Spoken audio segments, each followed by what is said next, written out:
I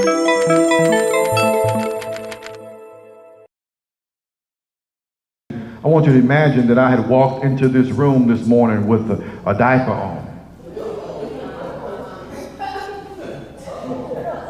That's why I entitled this message, Pampers, Pacifiers, and Playpens.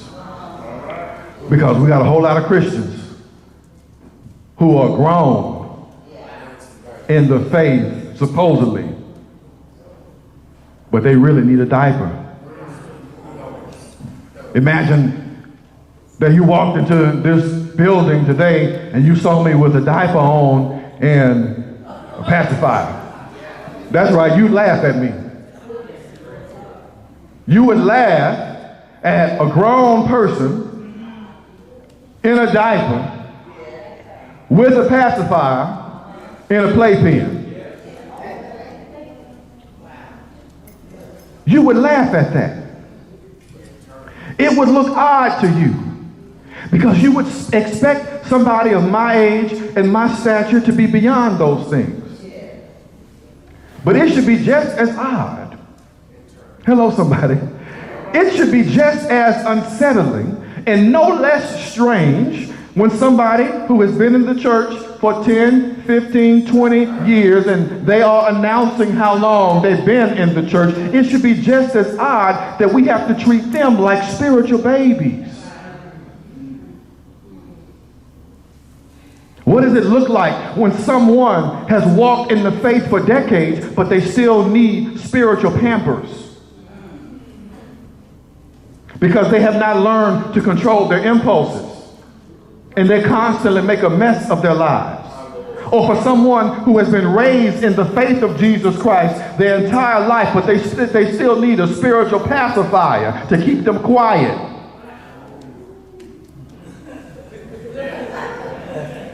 Because they have not learned the discipline of spiritual silence and reflection.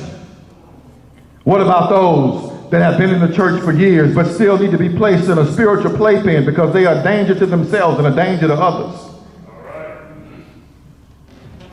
They have not developed spiritual discernment. They do not know how to navigate the challenges of life without causing harm. So it's humorous and ironic, but it's sad at the same time. And it affects the entire body of Christ. All right. Pampers, somebody, are for those who cannot control their spiritual messes.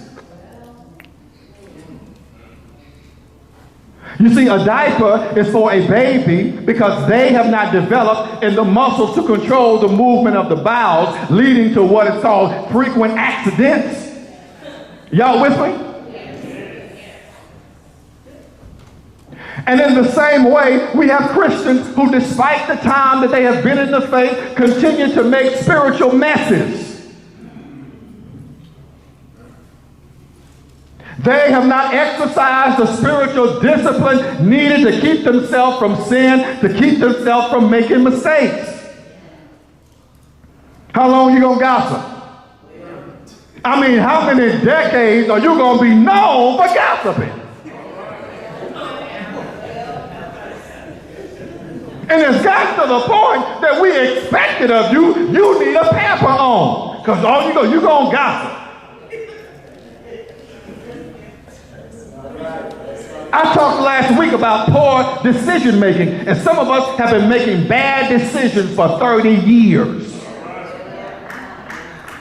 The same situation with the same individuals and the same environment. And we make the same decision. And wonder why we get the same outcome. At a certain level, it's humorous, but it's not. That we need to be fitted with a spiritual diaper because we cannot seem to keep ourselves out of sin. We cannot seem to keep ourselves from making a mistake. Because by this time, you ought to be teachers, but you need someone to teach you.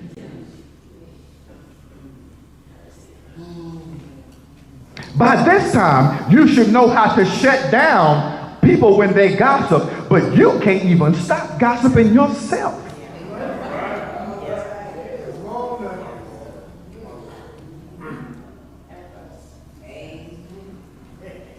The pacifiers, that's for those who need to be quieted.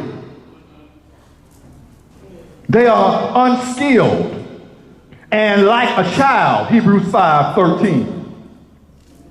You see, we give babies pacifiers when they are fussy or making a noise for no reason. And some of us, when we talk, help me somebody, we are making noise for no reason.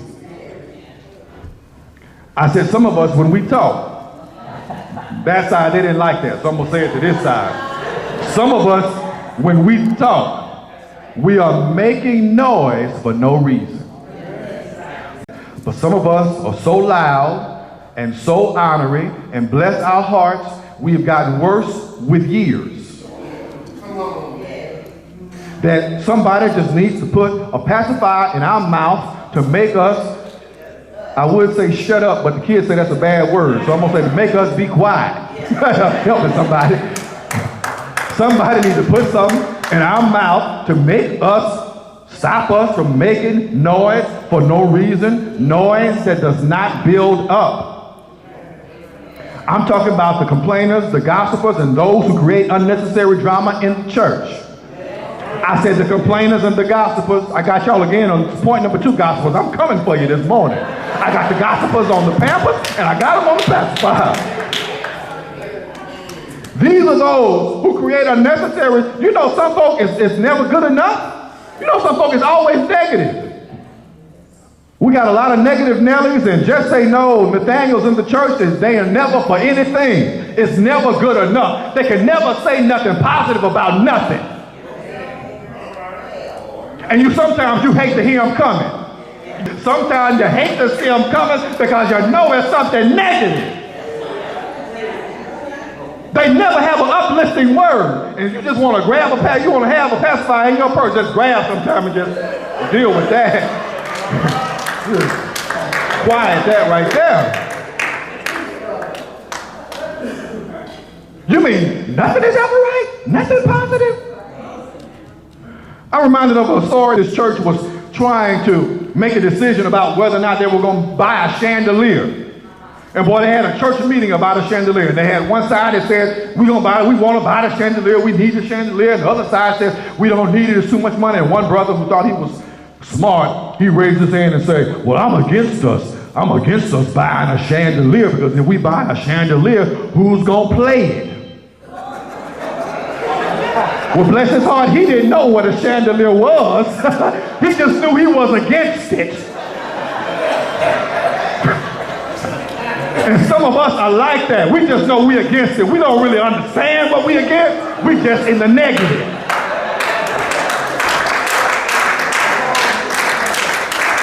Who's going to play it? And the spiritual playpens. The spiritual playpens are those who are a danger to themselves and to others. They cannot distinguish between good and evil because they have not exercised the powers of discernment. See, some folk, you don't need them around other folk, especially new folk in the church. Some folk you want to keep away. You don't even want them to talk to people because they don't know how to talk to nobody. You ever, customer service, a lot about customer service is knowing how to talk to people. They can tell you you're not getting on this flight. But there's a way that they can tell you that you don't like the news, but it's going to be hard for you to really get mad if people know how to talk to you and engage you instead of talking down to you and treating you like you're somebody's child. So when somebody comes to the assembly of the saints and they are searching, they are looking, their heart is open. Many times one of the biggest steps is just to get people to dawn the door of the church, and they walk in and somebody talk down to them. Somebody don't know how to engage them and show, yes, levels of customer service. Because we are serving them because our master said, I have not come to be served, but to serve. That's what our master said. So we are walking in the footsteps of Jesus when we become excellent in giving spiritual customer service, knowing how to talk to somebody.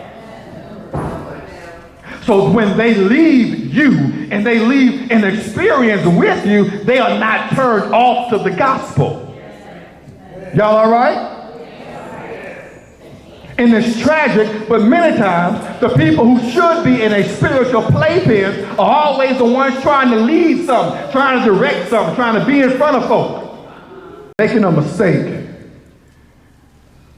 is not necessarily a sign of spiritual immaturity. I'm not talking about today making a mistake. See, everybody makes a mistake, okay?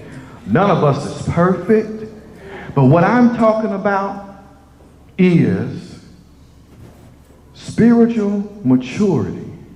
The issue arises when we consistently see behavior that we expect from someone less experienced. I expect a baby to need a diaper. I expect a baby to need a playpen.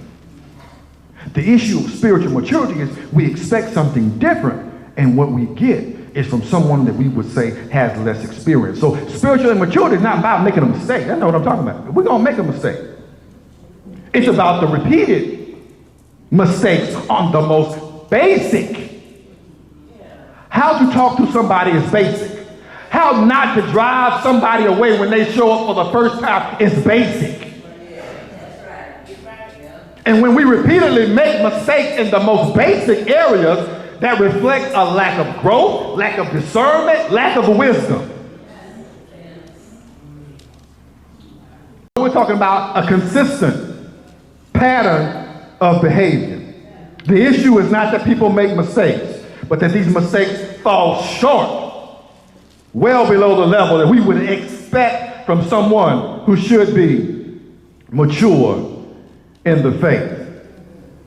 So when we see people who display signs of spiritual maturity, I do not accept the phrase, everybody makes mistakes. Well, in other news, Tuesday comes before Wednesday. I mean, tell me something I don't know.